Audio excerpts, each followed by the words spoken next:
Good morning, everyone. I am Nirpadi, accountancy lecturer.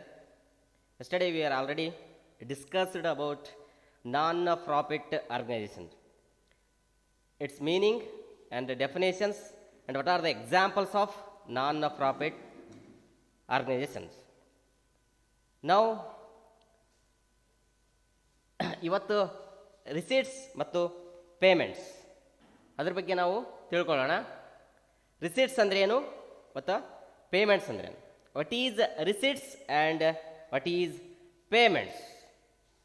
Okay, ಇಲ್ಲಿ meaning ನೋಡಿ. The meaning is a summary of cash receipts and cash payments of non profit organisations relating to a given period of a time. ನೋಡಿ, meaning ಇಷ್ಟೇ. ಇದು ಒಂದು summary. ಇದು ಎದಕ್ಕೆ summary? Cash receipt ಅಥವಾ cash payments ಇವೆರಡರ ಜೊತೆಗೆ ಇರುವಂಥದ್ದು ಏನ್ರಿ ಇದು? Receipts and payment. ಅಂದರೆ ಒಂದು ಪರ್ಟಿಕ್ಯುಲರ್ ಏನಿರ್ತೈತೆ, ಒಂದು ಟೈಮ್ ಇರ್ತೈತೆ, ಒಂದು given A time. Usually one year. ಅಂದರೆ ಇಲ್ಲಿ ನಮ್ಗೆ ಯಾವಾಗಲೂ ಇಯರ್ ಎಂಡಿಂಗು ಮತ್ತು ಬಿಗಿನಿಂಗ್ ಗೊತ್ತಿತ್ತಂದರೆ ಇಯರ್ ಗೊತ್ತಾಗುತ್ತೆ. ಇಯರ್ ಯಾವಾಗಿಂದ ಸ್ಟಾರ್ಟ್ ಆಗುತ್ತಪ್ಪ? Beginning of the year. ಅಥವಾ ಫೈನಾನ್ಷಿಯಲ್ ಇಯರ್ ಬಿಗಿನಿಂಗ್ ಯಾವ್ದಪ್ಪ ಅಂತಂದರೆ first April every year and end of the every year ಯಾವಾಗಪ್ಪ ಅಂತಂದರೆ 31st ಮಾರ್ಚ್ ಎವ್ರಿ ಇಯರ್. ಅದ್ರ ಬಗ್ಗೆ ನಾನು ಮಾಹಿತಿ ಕೊಟ್ಕೊಂತ ಹೋಗ್ತೀನಿ. ಈಗ ಗೊತ್ತಾಯ್ತಲ್ರಿ, ಇದು ಮೀನಿಂಗ್ ಏನಪ್ಪ ಅಂತಂದರೆ ರಿಸಿಟ್ಸ್ ಆ್ಯಂಡ್ ಪೇಮೆಂಟ್ಸ್ ಇಂದು is a summary of cash receipts and cash payments of non profit organisations relating to a given period of a time, usually a year ಅಂತ ನಾನು ಅವಾಗಲೇ ಹೇಳಿದೆ. ಓಕೆ, ಆ ಒಂದು ನಾನ್ ಪ್ರಾಫಿಟ್ ಆರ್ಗನೈಜೇಷನಲ್ಲಿ ರಿಸಿಟ್ಸ್ ಏನು ನಗದು ಸ್ವೀಕೃತಿ ಅಂತ ಕರಿತೀವಿ, ನಾವಿಲ್ಲಿ ಸ್ವೀಕೃತಿ ಅಂತ ಕರಿತೀವಿ. ರಿಸಿಟ್ಸ್ ಅಂದರೆ, ಪೇಮೆಂಟ್ಸ್ ಅಂದರೆ ಪೇಡ್ ಮಾಡೋದು, ಅಂದರೆ ಬೇರೆಯವರಿಗೆ ಕೊಡೋದು ಪೇಮೆಂಟ್ಸ್ ಆಗಿರ್ತೈತಿ. ಅದು ಯಾವಾಗಲೂ ನಗದು ರೂಪದಲ್ಲಿ ಇರ್ತೈತಲ್ರಿ, ಅದಕ್ಕೆ ನಾವೇಂತ ಕರಿತೀವಿ ಇಲ್ಲಿ ರಿಸಿಟ್ಸ್ ಆ್ಯಂಡ್ ಪೇಮೆಂಟ್ಸ್ ಅಕೌಂಟ್ ಅಂತ ನಾವು ಕರಿತೀವಿ. ಇಲ್ಲಿ ರಿಸಿಟ್ಸ್ ಆ್ಯಂಡ್ ಪೇಮೆಂಟ್ಸ್ ಅಕೌಂಟ್ನ ಯಾಕೆ ತಿಳ್ಕೊಬೇಕಪ್ಪ ಅಂತಂದರೆ, ಇಲ್ಲಿ ಎಕ್ಸ್ಪೆಂಡಿಚರ್ ಎಷ್ಟಾಗುತ್ತೆ ಮತ್ತು ಇನ್ಕಮ್ ಎಷ್ಟಾಗುತ್ತೆ. ಆ ಒಂದು ಸಂಸ್ಥೆ ಆಗಿರ್ಬೋದು, ನಾನ್ ಪ್ರಾಫಿಟ್ ಆರ್ಗನೈಸೇಷನ್ಗೆ ಆ ಒಂದು ಸಂಸ್ಥೆಯಲ್ಲಿ ರಿಸಿಟ್ಸ್ ಎಷ್ಟು ಬಂದಿದೆ ಮತ್ತು ಪೇಮೆಂಟ್ಸ್ ಎಷ್ಟಾಗಿದೆ ಮತ್ತು ಏನು ಪ್ರಾಫಿಟ್ ಆಗಿದೆ ಅಥವಾ ಏನು ಲಾಸ್ ಆಗಿದೆ ಅನ್ನೋದ್ರ ಬಗ್ಗೆ ನಾವಿಲ್ಲಿ ಅರ್ಥ ಮಾಡ್ಕೋಬೇಕಾಗುತ್ತೆ. ಅದನ್ನು ಯಾವ ರೀತಿಯಾಗಿ ನಾವು ಬರೆದಿಡಬೇಕ್ರಿ? ಅದಕ್ಕೊಂದು ಫಾರ್ಮೆಟ್ ಇದೆ. ಯಾವುದಕ್ಕೆ ಫಾರ್ಮೆಟ್ ಇದೆ ರೀ? ರಿಸಿಟ್ಸ್ ಆ್ಯಂಡ್ ಪೇಮೆಂಟ್ಸ್ ಅಕೌಂಟಿಗೆ ಒಂದು ಫಾರ್ಮೆಟ್ ಇದೆ. ಓಕೆನಾ? ಆ ಫಾರ್ಮೆಟ್ ಯಾವ ರೀತಿಯಾಗಿದೆಪ್ಪ ಅಂತಂದರೆ ಇಲ್ಲಿ ನೋಡಿ, format of receipts and payment account for the year ending. Okay, year ending ಯಾವಾಗಲೂ ಏನಾಗಿರ್ತದೆ ರೀ? 31st March. ಯಾವಾಗಲೂ 31st March. For example 31st March 2020. ಓಕೆನಾ? 2020 2020ಕ್ಕೆ ಏನು ಮಾಡ್ಬೇಕು ನಾವು? ರಿಸಿಟ್ಸ್ ಆ್ಯಂಡ್ ಪೇಮೆಂಟ್ ಅಕೌಂಟ್ನ ನಾವು ಇಲ್ಲಿ ಪ್ರಿಪೇರ್ ಮಾಡಬೇಕು. ಯಾವ ರೀತಿಯಾಗಿದೆ ಅದು ಫಾರ್ಮೆಟು ನೋಡಿ. ರಿಸಿಟ್ಸ್ ಅಮೌಂಟ್, ಪೇಮೆಂಟ್ಸ್ ಅಮೌಂಟ್, ಈ ರೀತಿಯಾಗಿ ಏನಿದೆ ಒಂದು ಫಾರ್ಮೆಟ್ ಇದೆ. ರಿಸಿಟ್ಸಲ್ಲಿ ಏನು ಬರ್ತಿದ್ದಾವೆ, ಆಮೇಲೆ ಪೇಮೆಂಟ್ಸಲ್ಲಿ ಯಾವ ರೀತಿಯಾದಂಥ ಐಟಮ್ಸ್ ಬರ್ತವೆ. ನಾ ಆಲ್ರೆಡಿ ನಿನ್ನೆ ಹೇಳಿದೆ, ರಿಸಿಟ್ಸ್ ಅಂದರೆ ಏನು ಬೇರೆ ಒಂದು ಕಂಪನಿ ಇರ್ಬೋದು ಅಥವಾ ಬೇರೆಯವರಿಂದ ನಾವೇನು ಇಸ್ಕೊಂತೀವಲ್ಲ, ರಿಸೀವ್ ಮಾಡ್ಕೊತೀವಲ್ವ, ಅಥವಾ ಸ್ವೀಕೃತಿ ಆಗುತ್ತಲ್ರಿ, ಅದಕ್ಕೆ ನಾವೆಂತ ಕರಿತೀವಿ ಇಲ್ಲಿ ರಿಸಿಟ್ಸ್ ಅಂತ ನಾವು ಕರಿತೀವಿ. ಇವು ಯಾವಾಗಲೂ ಏನಾಗಿರ್ತಾವ್ರಿ? ಇನ್ಕಮ್ಸ್ ಆಗಿರ್ತಾವೆ. ಯಾವಾಗಲೂ ಇನ್ಕಮ್ಸ್ ಆಗಿರ್ತವೆ. ಆ್ಯಂಡ್ ಪೇಮೆಂಟ್ಸ್ ಏನಪ್ಪ ಅಂತಂದರೆ ನಿಮ್ಮಿಂದ ಬೇರೆಯವರಿಗೆ ದುಡ್ಡು ಹೋತಪ್ಪ ಅಂತಂದರೆ, ನಿಮ್ಮಿಂದ ಬೇರೆಯವರಿಗೆ ಹಣವನ್ನು ನೀವು ವರ್ಗಾವಣೆ ಮಾಡಿದರೆ ಅದೇನಾಗಿರ್ತದೆ ರೀ? ಪೇಮೆಂಟ್ಸ್ ಆಗಿರ್ತೈತಿ. ಓಕೆನಾ? ಅದರಲ್ಲಿ ಯಾವ್ಯಾವ ಐಟಮ್ಸ್ ಬರ್ತವೆ, ಇವು ಯಾವಾಗಲೂ ಏನಾಗಿರ್ತದೆ ರೀ? ಎಕ್ಸ್ಪೆಂಡಿಚರ್ ಆಗಿರ್ತದೆ. ಏನಾಗಿರ್ತದೆ ರೀ? ಎಕ್ಸ್ಪೆಂಡಿಚರ್ ಆಗಿರ್ತದೆ. ಓಕೆನಾ? ಹಂಗಂದ್ರೆ ಒನ್ ಬೈ ಒನ್ ಯಾವ್ಯಾವ ಐಟಮ್ಸ್ ಇಲ್ಲಿ ಬರ್ತವೆ ಅಂತ ನೋಡೋಣ. ರಿಸಿಟ್ಸಲ್ಲಿ ಎಷ್ಟು ಐಟಮ್ಸ್ ಬರ್ತವೆ ಆ್ಯಂಡ್ ಪೇಮೆಂಟ್ಸಲ್ಲಿ ಯಾವ ರೀತಿಯಾಗಿ ಐಟಮ್ಸ್ನ ಬರೆದಿಡಬೇಕು ಅನ್ನೋದ್ರ ಬಗ್ಗೆ ನಾನು ಒಂದೊಂದಾಗಿ ಹೇಳ್ತಾ ಹೋಗ್ತೀನಿ. First one is to balance brought down. Okay, to balance brought down ಅಂದ್ರೆ ಇಷ್ಟೇ. ಹೋದ ವರ್ಷದ ಏನು ಕ್ಲೋಸಿಂಗ್ ಬ್ಯಾಲೆನ್ಸ್ ಇರ್ತೈತಲ್ರಿ, ಅದು ಈ ವರ್ಷದ ಏನಾಗಿರ್ತದೆ ರೀ? ಓಪನಿಂಗ್ ಬ್ಯಾಲೆನ್ಸ್ ಆಗಿರ್ತೈತೆ. ಓಕೆನಾ? ಪ್ರೀವಿಯಸ್ ಇಯರ್ದು ಏನಾಗಿರ್ತದೆ ರೀ? ಎಂಡ್ ಆಫ್ ದ ಇಯರ್ ಅಲ್ಲಿ ಏನು ಕ್ಲೋಸಿಂಗ್ ಬ್ಯಾಲೆನ್ಸ್ ಆಗಿರ್ತೈತೆ ನೋಡ್ರಿ, ಈ ವರ್ಷದ ಏನಾಗಿರ್ತೈತೆ ರೀ? ಅದು ಓಪನಿಂಗ್ ಬ್ಯಾಲೆನ್ಸ್ ಆಗಿರ್ತೈತಿ. ಅಥವಾ ನಿನ್ನೆದು ಕ್ಲೋಸಿಂಗ್ ಬ್ಯಾಲೆನ್ಸ್ ಇವತ್ತಿನ ಓಪನಿಂಗ್ ಬ್ಯಾಲೆನ್ಸ್ ಆಗಿರ್ತದೆ. ಅದು ಏನಾಗಿರ್ತದೆ ರೀ? Balance brought down, opening balance ಅಂತ ನಾವು ಇಲ್ಲಿ ಅರ್ಥ ಮಾಡ್ಕೋಬೇಕ್ರಿ. ಪ್ರೀವಿಯಸ್ ಇಯರ್ ಅಂದರೆ ಪ್ರೀವಿಯಸ್ ಇಯರ್ ಯಾವ್ದಾಗುತ್ತೆ ಇಲ್ಲಿ?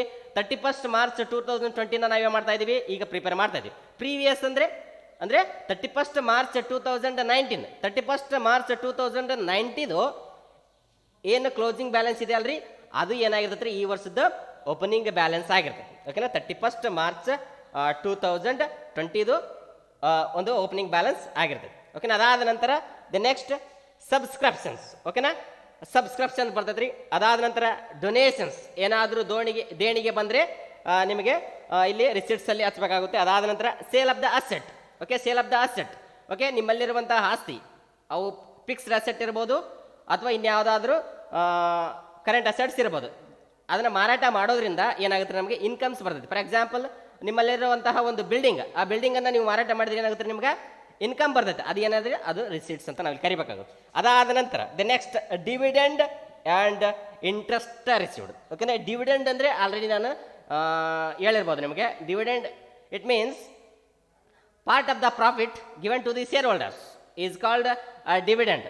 ಓಕೆ, ಏನು ಆ ಡಿವಿಡೆಂಡನ್ನು ಅಥವಾ ಒಂದು ಲಾಭಾಂಶ ಅಂತ ನಾವು ಕರಿತೀವಿ ಇಲ್ಲಿ, ಆ ಲಾಭಾಂಶವನ್ನು ಏನು ನಾವು ರಿಸೀವ್ಡ್ ಮಾಡ್ಕೊಂಡಿರ್ತೀವಲ್ರಿ, ಅದು ಇನ್ಕಮ್ ಆಗುತ್ತೆ. ಹಂಗಾಗಿ ಅದನ್ನು ಕೂಡ ಏನು ಮಾಡ್ಬೇಕಂದ್ರೆ ನಾವಿಲ್ಲಿ ರಿಸಿಟ್ಸ್ ಕಾಲಮಲ್ಲಿ ಹಚ್ಬೇಕಾಗುತ್ತೆ. ಅದಾದ ನಂತರ ಇಂಟ್ರೆಸ್ಟ್ ರಿಸೀವ್ಡ್ ಅಂದರೆ ಇಂಟ್ರೆಸ್ಟ್ ಅಂದರೆ ನಿಮ್ಮ ಒಂದು ಕಂಪನಿಯಿಂದ ಅಥವಾ ಒಂದು ನಿಮ್ದು ಒಂದು ಬ್ಯಾಂಕ್ ಇದೆಯಪ್ಪ ಅಂತಂದರೆ ಬೇರೆಯವರಿಗೆ ಏನಾದರೂ ನೀವು ಸಾಲದ ರೂಪದಲ್ಲಿ ಹಣವನ್ನು ನೀಡಿದರೆ ಆ ಹಣಕ್ಕೆ ತಕ್ಕ ಒಂದು ಪ್ರತಿಫಲ ಬರ್ತೈತಲ್ರಿ, ಅದೇನ್ರಿ ಅದು ಇಂಟ್ರೆಸ್ಟ್, ಬಡ್ಡಿ ಅಂತ ನಾವು ಕರಿತೀವಲ್ರಿ. ಆ ಇಂಟ್ರೆಸ್ಟ್ ಏನು ರಿಸೀವ್ಡ್ ಮಾಡಿಕೊಂಡಿರ್ತಾರಲ್ಲ ಅದು ಕೂಡ ಏನಾಗಿರ್ತದೆ ರೀ ರಿಸಿಟ್ಸ್ ಆಗಿರ್ತದೆ. ಅಂದರೆ ಅದು ಕೂಡ ಒಂದು ಏನಾಗಿರ್ತದೆ ಇನ್ಕಮ್ ಆಗುತ್ತೆ. ಓಕೆನಾ, ಅದು ಇಂಟ್ರೆಸ್ಟ್ ರಿಸೀವ್ಡ್ ಆಗಿದೆ. ಅದಾದ ನಂತರ life membership fees. For example, ನಿಮ್ದು ಒಂದು ಸ್ಕೂಲ್ ಇದೆ ಅಂತ ಅನ್ಕೊಳ್ರಿ. ಆ ಸ್ಕೂಲ್ ಅನ್ನೋದು ಕೂಡ ಒಂದು ಏನ್ರಿ ನಾನ್ ಪ್ರಾಫಿಟ್ ಆರ್ಗನೈಸೇಷನ್, ರೈಟ್? ಅಂದರೆ ಯಾವುದೇ ರೀತಿಯಾದಂತಹ ಇಲ್ಲಿ ಪ್ರಾಫಿಟನ್ನು ಇದು ಗಳಿಸೋದಿಲ್ಲ. ಕೇವಲ ಒಂದು ಸಾಮಾಜಿಕ ಸೇವೆಗೆ ಇರುವಂತಹ ಕೆಲವೊಂದು ಆರ್ಗನೈಸೇಷನ್ಸ್ನ ಅವು ಏನಾಗಿರ್ತಾವೆ, ನಾನ್ ಪ್ರಾಫಿಟ್ ಆರ್ಗನೈಸೇಷನ್ ಆಗಿರ್ತಾವೆ. ಈಗ ನಿಮ್ದು ಒಂದು ಸ್ಕೂಲ್ ಇದೆಯಪ್ಪ ಅಂತಂದರೆ ಯಾರಾದರೂ ಆ ಒಂದು ಸ್ಕೂಲಿಗೆ ಮೆಂಬರ್ಶಿಪ್ ಆಗಬೇಕಪ್ಪ ಅಂತಂದರೆ ಅವ್ರು ಏನು ಮಾಡ್ತಾರೆ, ಫೀಸ್ ಕಟ್ಟಬೇಕಾಗುತ್ತೆ ಇಷ್ಟಂತ. ಅದು ಕೂಡ ಏನಾಗಿರ್ತದೆ ರೀ ರಿಸಿಟ್ಸ್ ಆಗಿರ್ತದೆ. ಅದ ಏನಂತ ಕರಿತೀವಿ ನಾವಿಲ್ಲಿ ಲೈಫ್ ಮೆಂಬರ್ಶಿಪ್ ಫೀಸ್ ಅಂತ ನಾವು ಕರಿತೀವಿ. ಅದಾದ ನಂತರ ಈಗ ಗೊತ್ತಾಯ್ತಲ್ರಿ ಇವೆಲ್ಲ ರಿಸಿಟ್ಸ್ ಅಂದರೆ ಇವೆಲ್ಲ ಇನ್ಕಮ್ಸ್. ಇವು ಇನ್ನೂ ಕೆಲವೊಂದಿಷ್ಟು ಐಟಮ್ಸ್ ಬರ್ತವೆ, ನಾವು ಪ್ರಾಬ್ಲಮ್ ನೋಡ್ಕೊಂತ ಹೋದರೆ ಗೊತ್ತಾಗುತ್ತೆ ನಮಗೆ. ಓಕೆನಾ, ಗೊತ್ತಾಯ್ತಲ್ರಿ ಫಸ್ಟ್ ಯಾವಾಗಲೂ ಏನಾಗಿರ್ತದೆ ರಿಸಿಟ್ಸ್ ಅಲ್ಲಿ ಓಪನಿಂಗ್ ಬ್ಯಾಲೆನ್ಸ್ ಅಪ್. ಓಕೆನಾ, ಓಪನಿಂಗ್ ಬ್ಯಾಲೆನ್ಸ್ ಬ್ರಾಡ್ ಡೌನ್ ಅಂತ ಕರಿಬೇಕ್ರಿ. ಅಂದರೆ ಲಾಸ್ಟ್ ಇಯರ್ದು ಏನಾಗಿರ್ತದೆ ಇಲ್ಲಿ ಕ್ಲೋಸಿಂಗ್ ಬ್ಯಾಲೆನ್ಸ್, ಈ ಇಯರ್ದು ಓಪನಿಂಗ್ ಬ್ಯಾಲೆನ್ಸ್ ಆಗಿರ್ತದೆ. ಅದಾದ ನಂತರ ಸಬ್ಸ್ಕ್ರಿಪ್ಷನ್ಸ್. ಓಕೆನಾ, ಸಬ್ಸ್ಕ್ರಿಪ್ಷನ್ ಆದ ನಂತರ ಡೊನೇಷನ್ಸ್. ಓಕೆನಾ, ಡೊನೇಷನ್ಸ್ ಆದ್ಬಿಟ್ಟಲ್ಲಿ ಸೇಲ್ ಆಫ್ ದ ಅಸೆಟ್ಸ್. ಅದಾದ ನಂತರ dividend received and interest received. Okay, already explain ಮಾಡಿದ್ದೀನಿ. ಅದಾದ ನಂತರ life membership fees. This are all the receipts. ಓಕೆನಾ, ಇವೆಲ್ಲ ಏನ್ರಿ ಇವು ರಿಸೀಟ್ಸ್ ಅಂತ ನಾವಿಲ್ಲಿ ಕರಿತೀವಿ. ಆಮೇಲೆ ನೆಕ್ಸ್ಟ್ ಪೇಮೆಂಟ್ಸ್. ಓಕೆನಾ, ನೆಕ್ಸ್ಟ್ ಪೇಮೆಂಟ್ ಅಂದರೆ ಪೇಡ್ ಆಗೋದು, ಅಂದರೆ ನಿಮ್ಮಿಂದ ಹೋಗೋದು, ಅಂದರೆ ನಿಮ್ಮಿಂದ ಬೇರೆಯವರಿಗೆ ದುಡ್ಡು ಹೋಗೋದು, ಅದಕ್ಕೆ ನಾವಿಲ್ಲಿ ಪೇಮೆಂಟ್ಸ್ ಅಂತ ನಾವು ಕರಿತೀವಿ. For example, wages and salary. Okay, wages and salary ಏನಾಗಿರ್ತದೆ ಇಲ್ಲಿ ಪೇಮೆಂಟ್ಸ್ ಆಗಿರ್ತೈತಿ. ಹೆಂಗೆ ಪೇಮೆಂಟ್ಸ್ ಆಗುತ್ತೆ ರೀ? ಈ ಫಾರ್ ಎಕ್ಸಾಂಪಲ್ ನಿಮ್ಮದೇ ಒಂದು ಇನ್ಸ್ಟಿಟ್ಯೂಟ್ ಅಥವಾ ಸ್ಕೂಲ್ ಇದೆ ಅಂತ ಹೇಳಿದೆ ಅವಾಗಲೇ. ಆ ಸ್ಕೂಲಲ್ಲಿ ನಿಮ್ಮ ಗ್ರೌಂಡನ್ನು ಏನಾದರೂ ಕ್ಲೀನ್ ಮಾಡ್ಬೇಕಪ್ಪ ಅಂತಂದರೆ ಕೆಲವೊಂದು ಕೂಲಿ ಕಾರ್ಮಿಕರು ಬೇಕಾಗ್ತೈತಿ. ಅವರು ಕೂಲಿ ಕಾರ್ಮಿಕರು ಏನು ಪುಕ್ಷಟೆ ಮಾಡ್ತಾರನ್ರಿ ಅವರು. ಹಾಗಾಗಿ ಏನು ಮಾಡ್ಬೇಕತ್ತೆ, ನಾವು ಅವರಿಗೆ ಕೂಲಿ ಕೊಡ್ಬೇಕಾಗತ್ತೆ. ಆಮ್ಯಾಗ ಸ್ಕೂಲಲ್ಲಿ ಯಾವ ರೀತಿಯಾಗಿ ಸ್ಯಾಲ್ರಿ ಕೊಡಬೇಕು, ಈ ಪ್ಯೂನ್ ಆಗಿರ್ಬೋದು ಅಥವಾ ಲೆಕ್ಚರರ್ಸ್ ಆಗಿರ್ಬೋದು ಅಥವಾ ಟೀಚರ್ಸ್ ಆಗಿರ್ಬೋದು. ಅವರು ಟೀಚರ್ಸ್ ಏನು ಪುಕ್ಷಟೆ ಮಾಡ್ತಾರನ್ರಿ, ಅವ್ರಿಗೆ ಕೂಡ ಏನು ಮಾಡಿದ್ರಿ ನಾವು ಸ್ಯಾಲ್ರಿ ಕೊಡ್ಬೇಕಾಗುತ್ತೆ. ಹಂಗಾದ್ರೆ ನಿಮ್ಗೆ ಏನಾಗುತ್ತೆ ಇಲ್ಲಿ ಪೇಮೆಂಟ್ಸ್ ಆಗುತ್ತೆ, ಪೇಡ್ ಮಾಡ್ತಾ ಇದ್ದೀರಾ. ಹಂಗಾಗಿ ಇದು ಪೇಮೆಂಟ್ಸ್ ಅಲ್ಲಿ ಬರ್ತದೆ, ವೇಜಸ್ ಆ್ಯಂಡ್ ಸ್ಯಾಲರಿ. ಗೊತ್ತಾಯ್ತಲ್ರಿ? ಓಕೆ, ಅದಾದ ನಂತರ next by rent paid. For example, ನಿಮ್ದೊಂದು ಇನ್ಸ್ಟಿಟ್ಯೂಟು ಬೇರೆಯವರಿಂದ ರೆಂಟಲ್ಲಿ ನೀವೇನಾದರೂ ತೊಗೊಂಡ್ರೆ ಅವರು ಪುಕ್ಸೆಟ ಕೊಡಲ್ಲ, ಅವ್ರಿಗೆ ಕೂಡ ಏನು ಮಾಡ್ಬೇಕ್ರಿ ನೀವು ಯು ಶುಡ್ ಪೇ ರೆಂಟ್. ಓಕೆನಾ, ಹಾಗಾಗಿ ಅದು ಕೂಡ ಪೇಮೆಂಟಲ್ಲಿ ಬರ್ತದೆ. ಅದಾದ ನಂತರ ಇನ್ಸೂರೆನ್ಸ್. ಓಕೆ, ಇನ್ಸೂರೆನ್ಸ್ ಏನಾದರೂ ನೀವು ಒಂದು ಸಂಸ್ಥೆಗೆ ಮಾಡಿಸಿದ್ರೆ ಆ ಇನ್ಸೂರೆನ್ಸ್ನ ನಾವೇನು ಮಾಡ್ಬೇಕ್ರಿ, ಹಣವನ್ನು ಆ ಒಂದು ಇನ್ಸೂರೆನ್ಸ್ ಆ ಒಂದು ಸಂಸ್ಥೆಗೆ ಹಣವನ್ನು ಪಾವತಿ ಮಾಡಬೇಕಾಗುತ್ತೆ. ಹಂಗಾಗಿ ಇಲ್ಲಿ ಏನಂತ ಅದು ಕೂಡ ಏನಾಗುತ್ತೆ ರೀ ಪೇಮೆಂಟ್ಸ್ ಅಂಡರಲ್ಲಿ ಬರ್ತದೆ. ಅದಾದ ನಂತರ ಪ್ರಿಂಟಿಂಗ್ ಆ್ಯಂಡ್ ಸ್ಟೇಷನರಿ. ಓಕೆ, ಏನಾದರೂ ನಮಗೆ ಸ್ಟೇಷನರಿ ಆಗಿರ್ಬೋದು ಅಥವಾ ಪ್ರಿಂಟಿಂಗ್ ಚಾರ್ಜಸ್ ಆಗಿರ್ಬೋದು, ಅವನೇನಾದರೂ ನಮ್ಮ ಒಂದು ಸಂಸ್ಥೆಗೆ ಬಳಸ್ಕೊಂಡ್ರೆ ಅದರ ಚಾರ್ಜಸ್ ಕೂಡ ಏನಾಗಿರ್ತದೆ, ಅದೇನು ಪೇಮೆಂಟ್ ಆಗಿರ್ತದೆ. ಅದಾದ ನಂತರ ರಿಪೇರ್ಸ್. ಓಕೆ, ನಿಮ್ಮ ಒಂದು ಏನಾದರೂ ಒಂದು ಸಂಸ್ಥೆಯ ವೆಹಿಕಲ್ಸ್ನ ರಿಪೇರಿ ಮಾಡಿಸೋಕೆ ಏನು ಚಾರ್ಜಸ್ ಹೋಗುತ್ತಲ್ರಿ, ಅವೆಲ್ಲ ರಿಪೇರ್ಸ್ ಆಗಿರ್ತಾವೆ. ಅಥವಾ ಏನಾದರೂ ನಿಮ್ಮ ಬಿಲ್ಡಿಂಗನ್ನು ಮಾಡಿಫೈ ಮಾಡಿಸೋಕೆ, ಓಕೆ, ಕಲರ್ ಹೊಡ್ಸೋಕ್ಕೆ, ಅದಕ್ಕೆಲ್ಲ ಒಂದು ರಿಪೇರ್ಸ್ ಮಾಡಿಸೋಕ್ಕೆ ಈ ಒಂದು ಪೇಮೆಂಟ್ನ ಮಾಡಬೇಕಾಗುತ್ತೆ. ಅದಾದ ನಂತರ subscription to newspaper. Okay, ಏನು ಸಬ್ಸ್ಕ್ರಿಪ್ಷನ್ ಆಗಿರ್ತೈತಲ್ಲ ಆ ನ್ಯೂಸ್ ಪೇಪರ್ನ ನೀವು ಪರ್ಚೇಸ್ ಮಾಡ್ತಿರಲ್ರಿ, ಆ ನ್ಯೂಸ್ ಪೇಪರ್ಗೂ ಕೂಡ ಏನು ಮಾಡೋಕ್ರಿ ನೀವು ಹಣವನ್ನು ಪಾವತಿ ಮಾಡಬೇಕಾಗುತ್ತೆ. ಅದಾದ ನಂತರ next purchase of the assets. Okay, purchase of the assets. ನಿಮ್ಮದು ಸ್ಕೂಲ್ ಇದೆ ಅಂತ ಹೇಳಿದೆ ಆವಾಗಲೇ. ನಿಮ್ಮ ಒಂದು ಸ್ಕೂಲಿಗೆ ವೆಹಿಕಲ್ ಬೇಕಾಗಿದೆ ಅಥವಾ ಬಸ್ ಬೇಕಾಗಿದೆ. ಆ ಬಸ್ ಅಂದರೆ ಏನು ಪುಕ್ಸೆಟ್ಟೆ ಕೊಡಲ್ರಿ, ಅವರು ದುಡ್ಡು ಕೊಡಬೇಕಾಗುತ್ತೆ ಅವ್ರಿಗೆ. ಹಂಗಾಗಿ ಪರ್ಚೇಸ್ ಆಫ್ ದ ಅಸೆಟ್ ಅಂದರೆ ದುಡ್ಡು ಕೊಟ್ಟರೆ ಮಾತ್ರ ಅವ್ರು ಏನು ಮಾಡ್ತಾರೆ, ಬಸ್ಸನ್ನು ನಮಗೆ ಕೊಡ್ತಾರೆ. ಹಂಗಾಗಿ ಅದು ಕೂಡ ಏನಾಗುತ್ತೆ, ಇಲ್ಲಿ ಪೇಮೆಂಟ್ ಆಗುತ್ತೆ. ಅಂದರೆ ನೀವು ಅಮೌಂಟನ್ನು ಪೇಡ್ ಮಾಡ್ತೀರಾ, ಪೇಡ್ ಮಾಡೋದ್ರಿಂದ ಅಲ್ಲಿ ಏನಾಗ್ತದೆ ಅಸೆಟ್ನ ನಾವು ಖರೀದಿ ಮಾಡೋಕ್ಕೆ ಆಗುತ್ತೆ, ಇಲ್ಲಾಂದ್ರೆ ಸಾಧ್ಯ ಇಲ್ಲ. ಹಾಗಾಗಿ ಅದು ಕೂಡ ಏನಂತ ಕರಿತೀವಿ ನಾವು ಇಲ್ಲಿ ಪೇಮೆಂಟ್ಸ್ ಅಂತ ನಾವು ಕೊಡ್ತೀವಿ. ಯಾವುದೇ ಅಸೆಟ್ ಇರ್ಬೋದು, ಅದು ಕೇವಲ ನಾನು ವೆಹಿಕಲ್ಸ್ ಅಷ್ಟೇ ಅಲ್ಲ ರೀ, ಅದು ಲ್ಯಾಂಡ್ ಆಗಿರ್ಬೋದು, ಬಿಲ್ಡಿಂಗ್ ಆಗಿರ್ಬೋದು, ಮಷಿನರಿ ಆಗಿರ್ಬೋದು, ಫರ್ನಿಚರ್ ಆಗಿರ್ಬೋದು, ಯಾವ್ದು ಬೇಕಾದ್ರೆ ಆಗಿರ್ಬೋದು, ಅವೆಲ್ಲ ಏನು ಪರ್ಚೇಸ್ ಮಾಡ್ತೀವಲ್ಲ ಅವೆಲ್ಲ ಪರ್ಚೇಸಸ್ ಏನಾಗಿರ್ತದೆ ಯಾವಾಗಲೂ ಪೇಮೆಂಟ್ಸ್ ಆಗಿರ್ತದೆ. ಓಕೆನಾ ಇಷ್ಟು ಏನ್ರಿ ಇದು ಪೇಮೆಂಟ್ಸ್. ಆಮೇಲೆ next by balance carry down. ಓಕೆನಾ ಬೈ ಬ್ಯಾಲೆನ್ಸ್ ಕ್ಯಾರಿ ಡೌನ್ ಬಗ್ಗೆ ಭಾಳ ತಿಳ್ಕೊಬೇಕಾದ್ರೆ ನೀವು ಇಲ್ಲಿ ನೋಡಿ ಆ ರಿಸಿಟ್ಸಲ್ಲಿ ಏನಿದೆ ನೋಡಿ ಅಮೌಂಟು, ಈ ಅಮೌಂಟ್ ಯಾವಾಗಲೂ ಜಾಸ್ತಿ ಆಗಿರ್ತೈತಿ. ಓಕೆನಾ ಯಾಕಂದರೆ ಓಪನಿಂಗ್ ಬ್ಯಾಲೆನ್ಸ್ ಇರ್ತೈತಲ್ರಿ, ಹಂಗಾಗಿ ಎಲ್ಲದಕ್ಕೂ ಏನಾಗಿರ್ತೈತಿ ರೀ ಜಾಸ್ತಿ ಆಗಿರ್ತೈತಿ. ಆ ಒಂದು ರಿಸಿಟ್ಸ್ ಅಮೌಂಟಲ್ಲಿ ಪೇಮೆಂಟ್ಸ್ ಅಮೌಂಟ್ನ ಏನು ಲೆಸ್ ಮಾಡಿದ್ರಲ್ಲ ಅದು ಉಳಿತೈತಲ್ರಿ, ಅದ ಏನ್ರಿ ಅದು ಬ್ಯಾಲೆನ್ಸ್ ಕ್ಯಾರಿ ಡೌನ್ ಅಥವಾ closing balance of the year. Okay closing balance of the year ಅಥವಾ closing balance of the receipts and payment account. Okay ಅದು ಯಾವಾಗಲೂ end of the every year. End of the every year ಯಾವಾಗ ಅಂತ ಹೇಳಿದೆ ನಾನು 31st March. ಓಕೆನಾ ಅದು ಏನಾಗಿರ್ತೈತೆ ರೀ ಕ್ಲೋಸಿಂಗ್ ಬ್ಯಾಲೆನ್ಸ್ ಆಗಿರ್ತೈತಿ. ಅದು ಏನ್ರಿ ಅದು ಬ್ಯಾಲೆನ್ಸ್ ಕ್ಯಾರಿ ಡೌನ್. ಓಕೆ ಈ ಬ್ಯಾಲೆನ್ಸ್ ಕ್ಯಾರಿ ಡೌನ್ನ ನೆಕ್ಸ್ಟ್ ಇಯರ್ಗೆ ಏನಾಗುತ್ತೆ ರೀ, ನೆಕ್ಸ್ಟ್ ಇಯರ್ ಯಾವ್ದು ಹೇಳ್ರಿ again?